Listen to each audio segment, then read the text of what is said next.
Welcome back to the Tracy Take. I am Tyler here with my brother Ryan, and today we are doing the final mock draft for the Washington Commanders here in the 2024 NFL offseason. And we're going to break down all these selections. It is a full 7-round mock draft. But before we do that, if you enjoy watching the NBA and NHL playoffs and you like to put a couple bucks down on the game, be sure to take full advantage of the link down below. BetUS has a great promotion going on right now for all first-time players of 125% match for the first 3 deposits. It's absolutely phenomenal. A lot of people are really liking this promotion here, so be sure to take full advantage by clicking the link down below. While you're at it, be sure to like this video and also subscribe to the Tracy Take to get notified whenever new videos come out. We're trying to get to 3,000 subscribers by the start of the NFL draft, which is just a couple weeks away, and any help is greatly appreciated. Ryan, let's pull up the slides here. And so as you'll see here, there is nothing that we feel the Commanders will do outside of taking a quarterback at number 2. Now, which quarterback that is, it could be Jaden Daniels, it could be Drake May, Caleb Williams falls to them. I think that they'll take Caleb Williams. But there's nothing in my mind that I would have to be like 5 first-round future picks, I think, from like Minnesota to have them consider, okay, maybe we can go with J.J. McCarthy at 11, go and move up. So I think that is that's almost as sure of a thing as Chicago taking the quarterback at number 1. I think it's just going to be on whatever flavor they want. Do they want Jaden Daniels? Do they want Drake May? Do they want the dual threat type quarterback? Do you want the more pocket presence type of quarterback? I think that's just going to be the biggest difference. And you've talked about this a lot so far this offseason with the addition of Cliff Kingsbury as the offensive coordinator. It's probably going to be the more dual threat quarterback capabilities. Yeah, I think you look at the history of what Cliff Kingsbury has done, especially at the NFL level. It's been primarily Kyler Murray. And that, to me, I think it brings another level to that offense. I also think you look at the weapons that are there right now. You have Jahan Dotson. You have Terry McLaurin. They don't really have a tight end on the roster as of yet. And that is a true over the middle threat.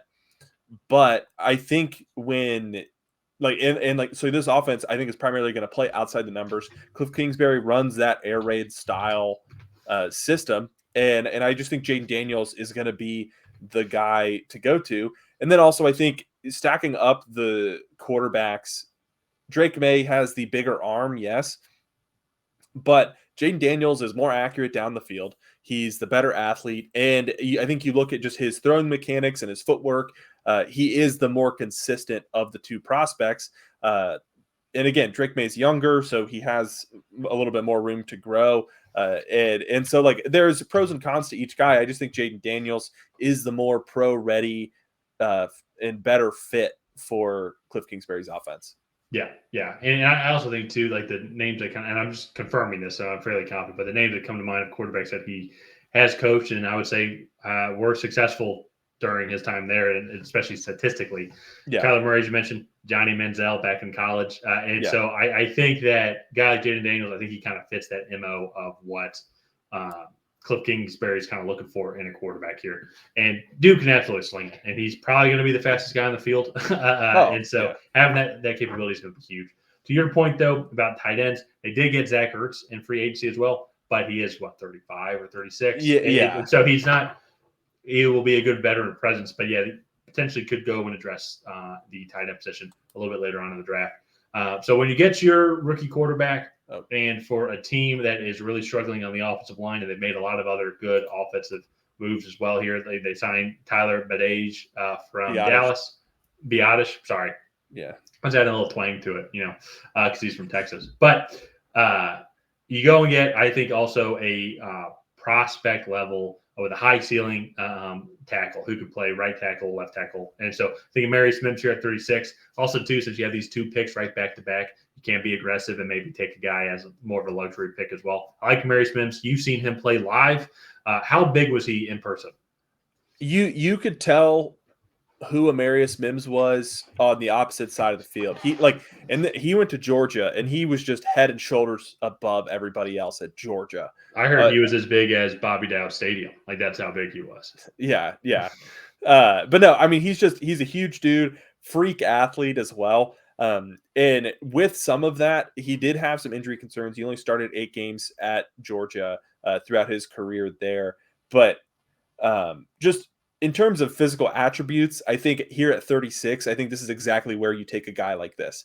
Because if you can get him into the league, get him healthy, and get him involved in your training staff, get him like the correct treatment to keep him on the field, man, you probably have a perennial Pro Bowl tackle.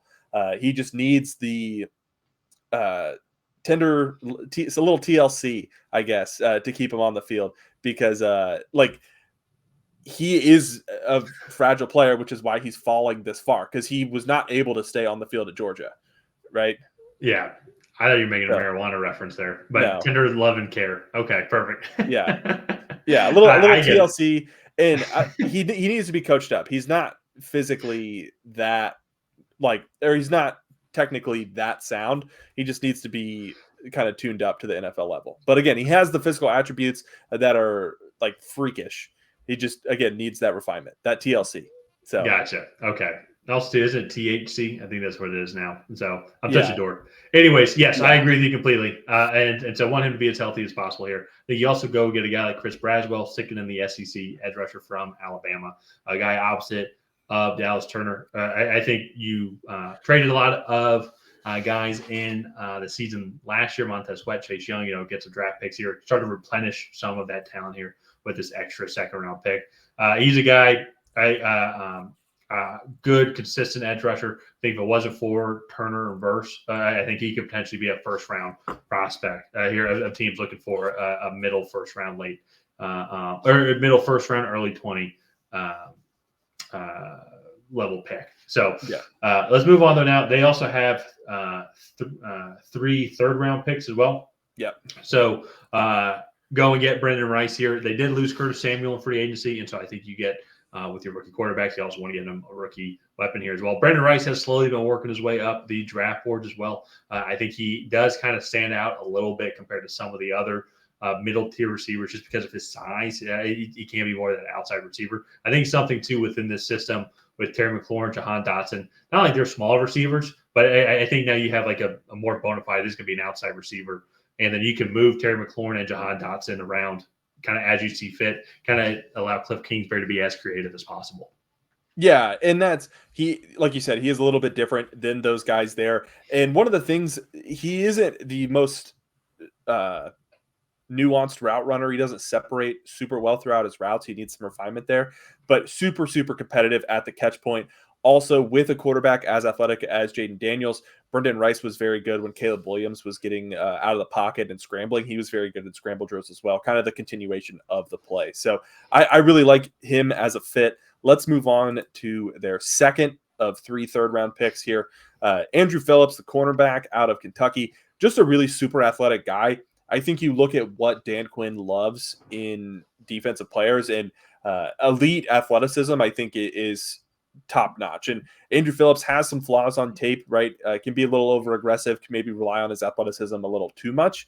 But I think get him in a Dan Quinn system, and I think you have a very experienced coach that can get the most out of defensive backs. I mean, just go look at Deron Bland from last year, and shoot, even Trayvon Diggs was, in my opinion, a similar style prospect where he had all the physical attributes that you would want in the corner, but maybe just needed that refinement from a coach. And I think Dan Quinn is definitely that guy that can go and give him the lessons that he needs.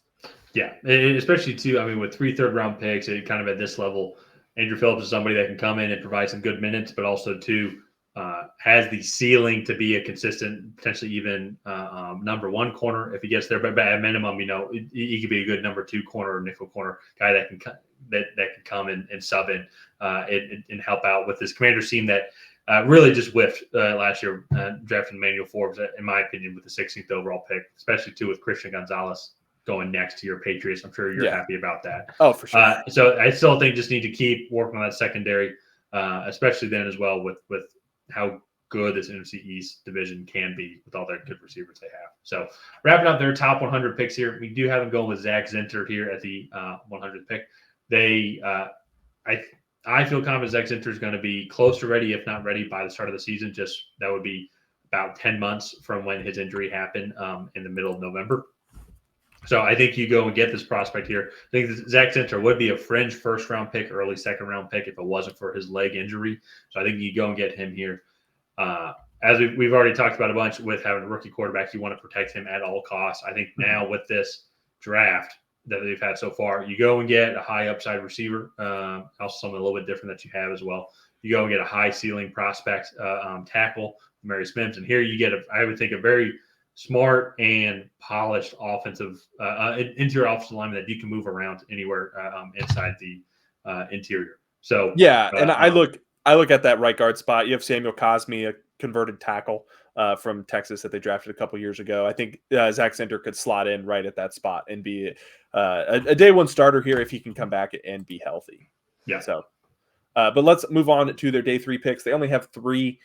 Will Shipley, the running back from Clemson, and Josh Newton. I think both of those guys are good value there as well. They have some high praise.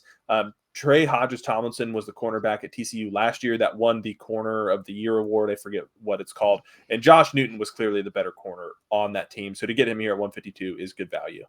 Mm-hmm. Yeah, and then wrapping up here, Steel Chambers, and so they did end up losing Cody Barton in the free agency, but they did sign a lot of linebackers as well, such as Bobby Wagner and Frankie Louvu. Bobby Wagner is on the older side as well, but also too when you're in the 7th round, I mean you're probably finding special teamers, and I think too with a unique set, new kickoff rules that they have coming up. I think getting linebackers actually maybe their value goes up a little bit more because those guys are both good combination of blocking capabilities, also to tackling and speed as well. Because we really don't know how this kickoff is, this new kickoff rule is going to be kind of really utilized for some of these teams. So maybe get a versatile guy like Steel Chambers is going to help out. Yeah. So all in all, I think the Commanders do a really good job of kind of building around this new regime that they have there with Adam Peters, Dan Quinn, Cliff Kingsbury taking over. I think we did a pretty good job of taking best player available. I'm curious to see what Commanders fans think of the Jaden Daniels versus Drake May debacle. And I would say debacle. I would say debate.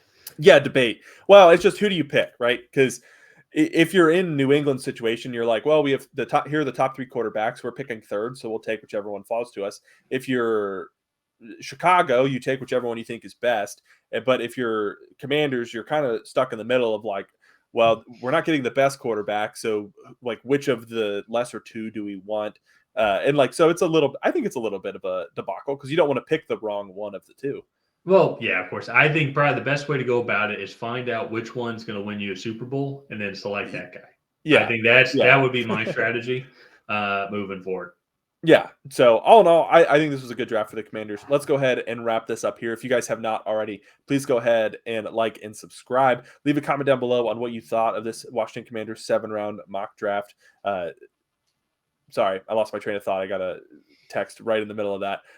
Leave a comment down below what you thought of this mock draft. None of that. We will see you guys next time.